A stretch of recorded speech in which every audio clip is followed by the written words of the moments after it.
This is the Loan Creator YouTube. We hope this video helps.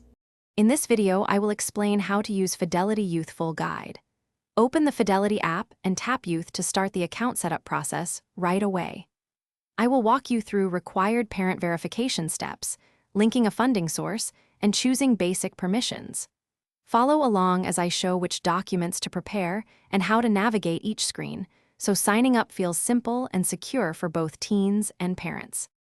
To fund the youth account, link a bank or use an existing Fidelity account and choose one-time or recurring transfers. I explain how to check transfer limits and timing, and how teens can request money from parents through the app. You will learn to confirm transactions and view pending deposits, so both parent and teen understand where money is and when it will be available to spend or invest. Here we cover parental controls and teen permissions in practical steps you can apply today.